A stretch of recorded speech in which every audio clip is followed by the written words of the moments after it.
Hello everybody. This is Velma Ritchie Anderson. I'm from the beautiful mountains of eastern Kentucky, a little place called Lots Creek. But live in Lexington now, and I sure do miss those mountains. Uh, I have a ghost story on YouTube now called Haunted Log Cabin in Appalachia.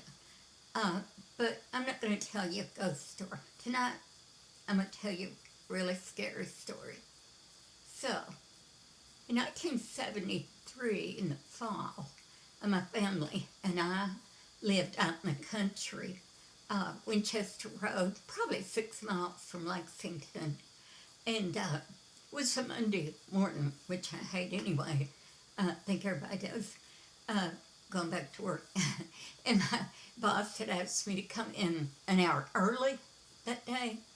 So I really hated to, because at 6:30 it's pretty dark. It's pretty dark up there. And so I got ready, went out to my car, and I had left my window down. So the whole car seat was soaked. And I went back inside, got a big towel, folded it up, and put it on my seat. Well, I took off down the road in my old car that was, as usual, almost on E gas tank. And tires were not too great either. So I'm driving up this dark, really eerie road to town. And this was 1973. And it's pretty fair. It's mostly farms out there. And the house is set back from the street. So I always hated driving, even with somebody, that long stretch at dark. So there's shopping centers and that type of thing there now, but long time ago.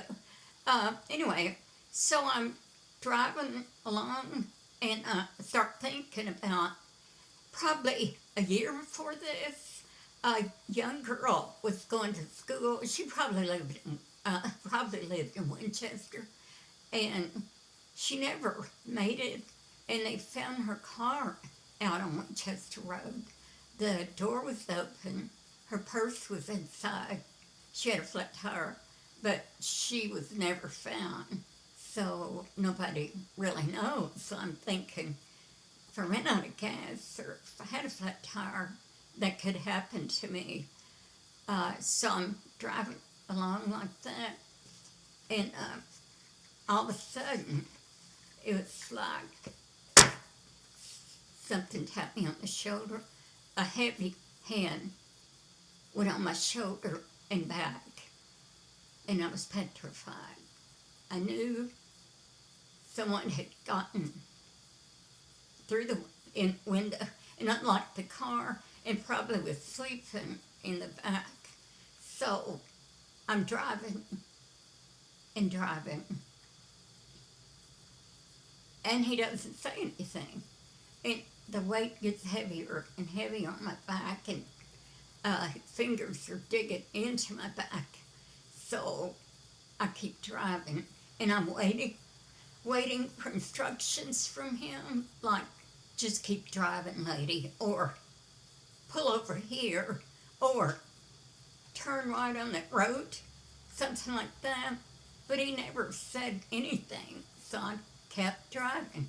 And it was just driving me insane, because I kept thinking I would never see my daughter walk down the aisle, or never fix the tie on my son's prom outfit, and all those things. Never see my parents again, never see my husband again.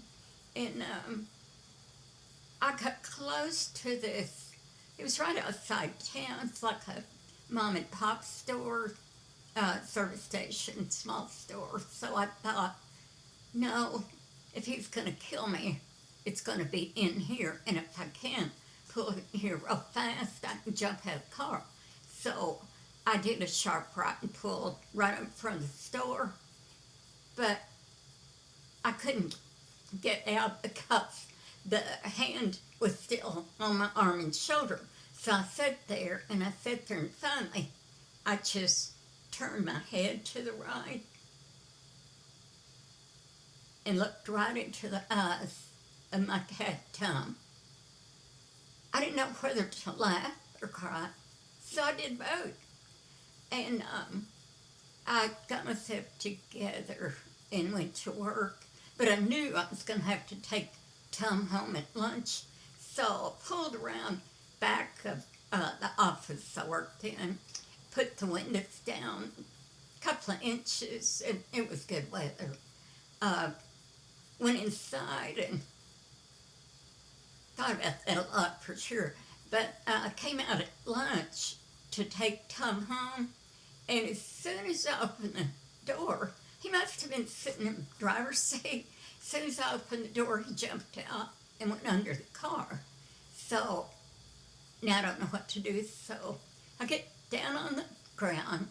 I scoot my whole body, calling on the car, calling out, Tom, come here, get your butt over here. But he did not move. He just sat. And by the time only my feet are sticking out from under the car because I was trying to just catch him. And I heard somebody say, "Can I help you?" And it was the voice of my manager. So I scooted myself back out from under the car. And I said, "I'm just looking for Tom." And I could see by his face he thought it was a child or a human down there. So he said, "Tom's down there?" And I said, "Yes, my cat Tom." And he said, "Tomcat?" And I said, "Yes, my cat." And he said, "Well, you stay on this side and I'll go on the other side and we'll see if we can get him out."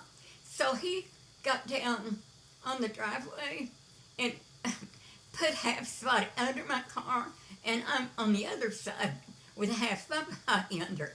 So he's calling Tom, and honestly, Tom went right into his arms, and that's kind of embarrassing. So anyway, we both got out, and I got in my car, and he handed Tom to me through the window, and we were both kind of laughing at that point. So I drove off to go back in the country and drop him off, and that's my story. But seriously, please check the back of your car before you get in, especially you ladies, and lock your car at night because, there's a lot of dangerous people right now. All right? Thanks for listening to my story.